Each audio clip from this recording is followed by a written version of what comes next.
Yo guys, what's going on? It's Speddey. In today's video, I'm going to be covering all three factions, companies, and choosing the right faction for you.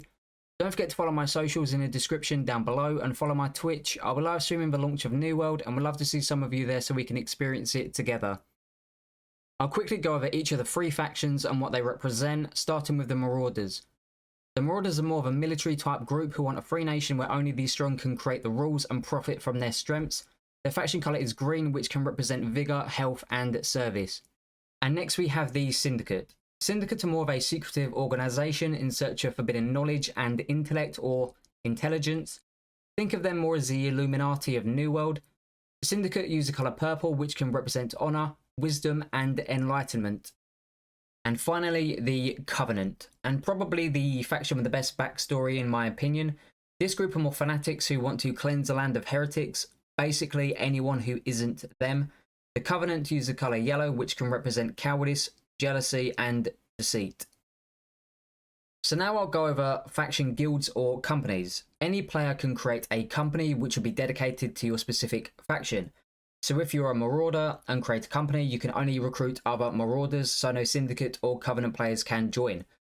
Once in a company, you can now claim different territories, and to do that, you can either pay 100,000 gold to take control of an unclaimed territory, or you declare war on a territory owned by a different faction. In order to do this, you need to increase your faction's territory influence by doing PvP missions you get from your faction vendor. Once your faction's influence reaches 100% and you have undermined the ruling faction's influence, the territory will be thrown into conflict and you can now declare war. The war will be a 50 vs 50 siege on that territory's fort. So now here's some tips on how to choose the right faction for you. Firstly, in order to even be able to choose a faction, you must reach level 10. From there, you can go to each of the faction vendors where you'll be presented with some dialogue where they will preach about what they believe in and why you should join them. From a player versus player perspective, with the Marauders and Syndicate being the more populated factions, if you're strictly going for PvP encounters, I would recommend to join the Covenant, as you see more players that are a part of the Marauders or Syndicate than what you see Covenant.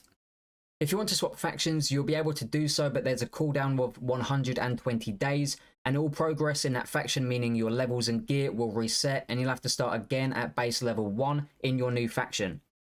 So if you have a group of friends you're going to be playing with every day, make sure you all join the same faction, otherwise you won't be able to join the same guild, although you can still make PvE groups with players from other factions. So once you've chosen the right faction for you, you can now receive faction quests from your faction vendor. You can choose from either PvE quests or PvP quests, and completing these quests will earn you XP and faction tokens. These faction tokens are your faction currency, and you can save up and buy different weapons, gear and items. Each faction sells pretty much the same thing as the others, except they will look cosmetically different, so keep that in mind.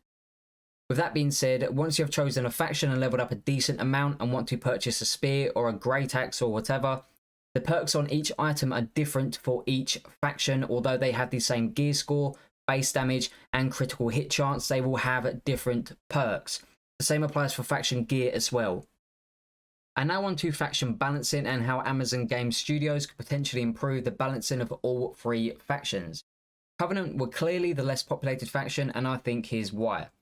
Most people chose their faction based on the colour the faction represents, and Covenant being yellow, I think the colour simply didn't attract that many people. If Covenant was, say, the colour red, the numbers would have likely been a lot higher. I for sure would have been more interested in joining them. Another way they could tweak it is, let's say you're in the Marauders trying to log into a server where the Marauders are dominating, you'll be put into a different server where the Marauders are lower in numbers for more competitiveness on that server. Let me know your thoughts. And that will wrap up this video. I hope you have learned something new that you didn't know before, and if you have, then leave a like on the video and subscribe to the channel. I'll be bringing out a ton of New World content at launch, so if that interests you, then stick around. Thank you so much for watching, and have an amazing day.